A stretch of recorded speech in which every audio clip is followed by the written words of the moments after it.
Astro TV Aditya நேயர்களுக்கு வணக்கம். உங்கள் ஜோதிடர் முருகேசன் பேசுகிறேன். இன்றைய வீடியோவில் சிம்ம ராசிக்காரர்களுக்கு இந்த மே மாதத்தில் என்னென்ன பலன்கள் நடக்க இருக்கிறது என்பதை பற்றி தான் இன்றைய வீடியோவில் நாம் பார்க்க இருக்கிறோம்.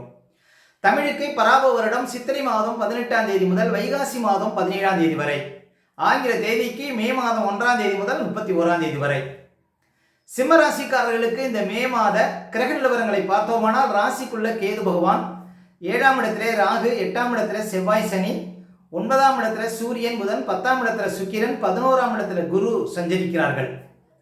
அதே போல இந்த மாத கிரக பயிற்சிகளை பார்த்தோம்னா, மே மாதம் 11ஆம் தேதி பாருங்க, ராசிக்கு 9ஆம் இடத்துல செவ்வாய் பகவான் ஆட்சி நிலையில அமர இருக்கிறார். மே 14ஆம் தேதி சுக்கிரன் பாருங்க ராசிக்கு 11ஆம் இடத்துல அமர இருக்கிறார். அதே மே 14ஆம் தேதி புதன் பாருங்க ராசிக்கு 10ஆம் இடத்துல அமர இருக்கிறார். மே 15ஆம் தேதி சூரியன் பாருங்க ராசிக்கு 10ஆம் இடத்துல அமர இருக்கிறார். இதான் பாருங்க இந்த மாத கிரக பயிற்சிகள். சிம்ம ராசிக்காரர்களுக்கு இந்த மாதம் எப்படி இருக்கும் பாருங்க. சிம்ம ராசிக்காரர்களுக்கெல்லாம் தற்போது அஷ்டம சனி நடந்து கொண்டிருக்கிறது. 2027 ஜூன் வரையும் சிம்ம ராசிக்காரர்களுக்கு அஷ்டம சனி காலம்.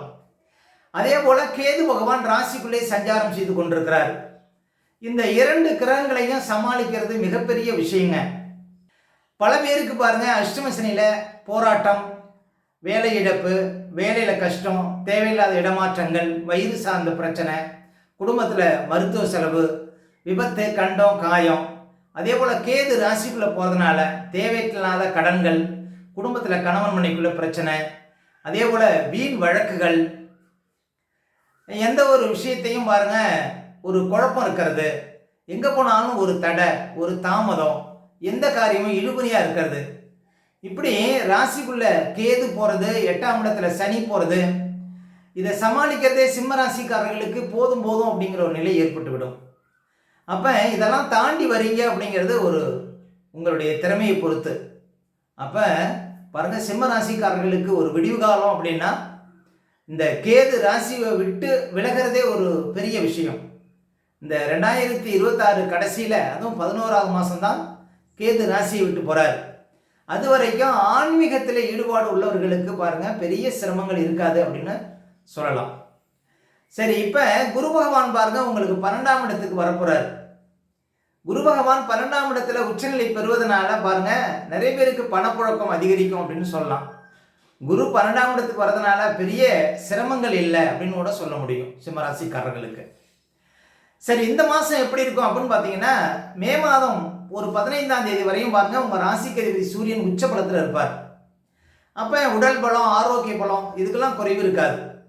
ஒரு காரியத்தை உங்கள் திறமையினால நீங்கள் செஞ்சு முடிக்கலாம் அப்படின்னு சொல்லலாம்.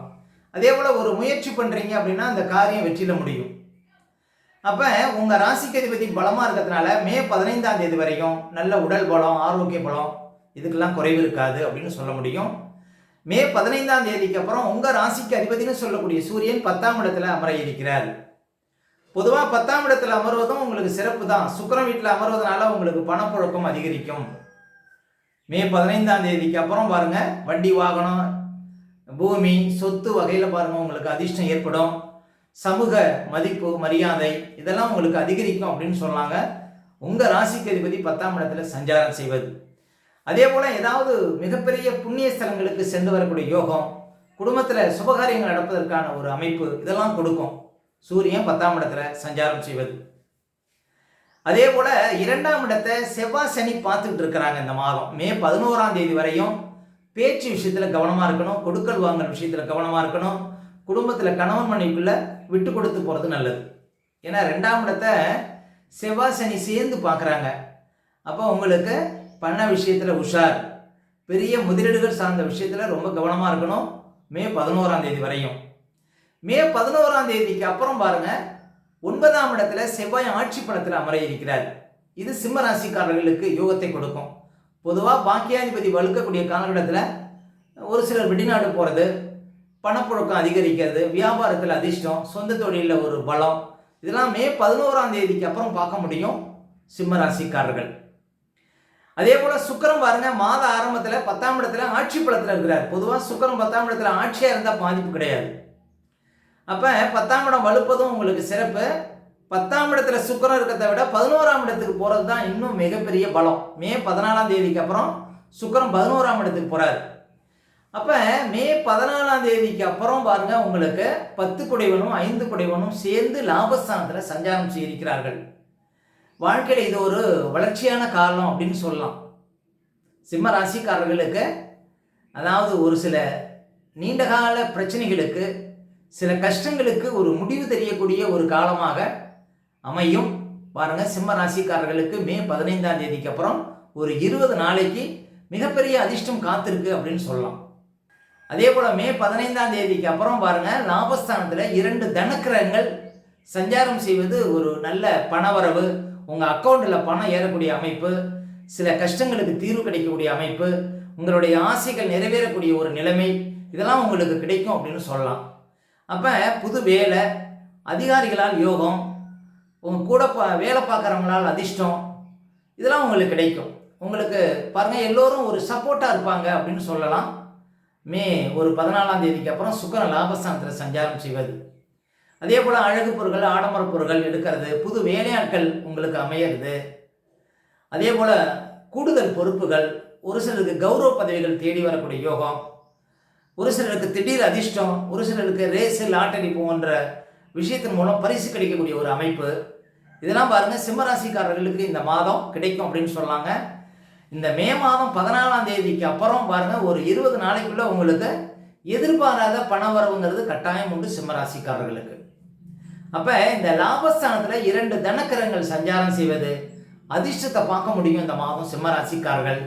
அதே போல் ஒரு சிலருக்கு நல்ல வரன் அமைவதற்கு வாய்ப்பு இருக்குது. முக்கியமாக சிம்மராசி பெண்களுக்கு பாருங்கள் நல்ல ஒரு வாழ்க்கை துணை அமைவதற்கு வாய்ப்பு இருக்குங்க இந்த மே மாதம் ஒரு 14 தேதிக்கு அப்புறம். அதே போல் முக்கியமாக சுக்கிரன் லாபஸ்தானத்தில் சஞ்சாரம் செய்வது, புதுசாக ஏதாவது வண்டி வாகனம் வாங்கிறது, ஒரு இடம் வாங்கிறது, கட்டி முடிக்கப்படாத வீட்டை கட்டி முடிக்கிறது, இது போன்ற ஒரு திடீர் சுப செலவுகளையும் பார்க்க முடியும் சிம்மராசிக்காரர்கள். அதே போல பாருங்க ராகு 7ஆம் இடத்துல சஞ்சாரம் செய்து கொண்டிருக்கிறார். உங்கள் வாழ்க்கை துணைவர் ஆரோக்கியத்தில் அப்பப்போ கவனம் செலுத்தணும். அதே போல் இந்த வெளிநாடு செல்லக்கூடியவர்களுக்கு அப்பப்போ ஒரு சிலருக்கு தடைகளை கொடுத்துட்டே இருக்கும் 7ஆம் இடத்துல கூடிய ராகு பகவான். அதே போல் குரு பகவான் 12ஆம் இடத்துக்கு வரார். இந்த மாதம் மட்டும்தான் உங்களுக்கு லாபஸ்தானத்தில் குரு இருப்பார். ஜூன் மாதம் 1ஆம் தேதி 12ஆம் இடத்துல குரு உச்சபலத்தில் அமர இருக்கிறார். அதுக்கப்புறம் பாருங்க யாரெல்லாம் வீடு கட்டணும், இடம் வாங்கணும் அப்படின்னு நினைக்கிறீங்களோ அந்த ஆசைகள்லாம் பூர்த்தியாக இருக்கிறது. விரயஸ்தானத்தில் குரு உச்சபலத்தில் அமர்வது சுப விரயங்களை உங்களுக்கு நிறைய கொடுக்கும் அப்படின்னு சொல்லலாம். மொத்தத்தில் இந்த மாதம் பாருங்க லாபஸ்தானத்தில் குரு சுக்கிரன் சஞ்சாரம் செய்வது உங்கள் அக்கௌண்ட்டில் பண இருப்பு அதிகமாகும். வராத பணமெல்லாம் இந்த மாதம் வந்து சேரும். நீண்டகால கஷ்டங்களுக்கு இந்த மாதம் கட்டாயம் தீர்வு கிடைக்குங்க மே 14 தேதிக்கு அப்புறம். அடுத்து சிம்ம ராசிக்காரர்களுக்கு சந்திராஷ்டமம். இப்போ சிம்ம ராசிக்காரர்களுக்கு இந்த மாதம் எந்த தேதிகளில் சந்திராஷ்டமம் வரும் அப்படின்னு பார்த்தீங்கன்னா மே 11, 12, 13 இந்த தேதிகளில் உங்களுக்கு சந்திராஷ்டமம் இருக்குங்க. இந்த தேதிகளில் மட்டும் கொஞ்சம் கவனமாக இருக்கணும். சந்திராஷ்டம தினங்களில் தான் நம்முடைய உடல்காரகன் மனோகாரன் என்று சொல்லக்கூடிய சந்திரன் 8ல் மறையும் பொழுது நம்ம உடல் ரீதியாகவும் மன ரீதியாகவும் அந்த நாட்களில் பாதிப்படைவோம். அந்த நாட்களில் தாங்க இந்த பதட்டம், படபடப்பு, தெளிவில்லாத நிலை, மனக்குழப்பம் இதெல்லாம் கொடுக்கும். அதனால தான் சந்திராஷ்டம தினங்களில் புது முயற்சிகள்லாம் தவிர்க்கணும். அதே போல் வண்டி வாகனத்தில் செல்லும்போது பாதுகாப்பு கவசங்கள்லாம் கண்டிப்பாக நீங்க மற்றவங்கள்ட்ட பேசும்போதெல்லாம் ரொம்ப நிதானமாக பேச வேண்டிய நாள் பார்த்தீங்கன்னா இந்த சந்திராஷ்டம தினங்கள். அதனால் சந்திராஷ்டம தினங்களை அனுசரிங்கள், வாழ்க்கையில் வளம்பெறுங்கள். மேலும் சிம்ம ராசிக்காரர்களுக்கு இந்த மாதம் எந்த தேதிகளில் பணவரவு சிறப்பாக இருக்கும் அப்படின்னு பார்த்தீங்கன்னா இந்த மே 1, 2, 3, அதே போல் மே மாதம் 8, 9, 10, 11, மே 18, 19, 20, மே 23, 24, மே 27, 28, 29 இந்த தேதிகளில் நிறைய பணப்புழக்கத்தை பார்க்க முடியும் சிம்மராசிக்காரர்கள். மேலும் உங்களுடைய சுய ஜாதகத்தை நீங்கள் பார்க்கணும் அப்படின்னா திரையில் தெரியக்கூடிய நம்பருக்கு கான்டாக்ட் பண்ணுங்கள். உங்களுடைய பிள்ளைகளுக்கு புதுசாக ஜாதகம் எழுதணும் அப்படின்னாலும் இந்த நம்பருக்கு கான்டாக்ட் பண்ணுங்கள். ஓகே, இந்த வீடியோ பிடிச்சிருந்தா லைக் கொடுங்க. உங்கள் கருத்துக்களையும் கேள்விகளையும் கமெண்ட்ஸில் பதிவிடுங்க. இன்னும் நம்ம பல வீடியோ கொடுக்க இருக்கிறோம். நம்ம சேனலை சப்ஸ்கிரைப் பண்ணுங்கள். பக்கத்தில் வர பெல் சிம்பிளை கிளிக் பண்ணுங்கள். நன்றி, வணக்கம்.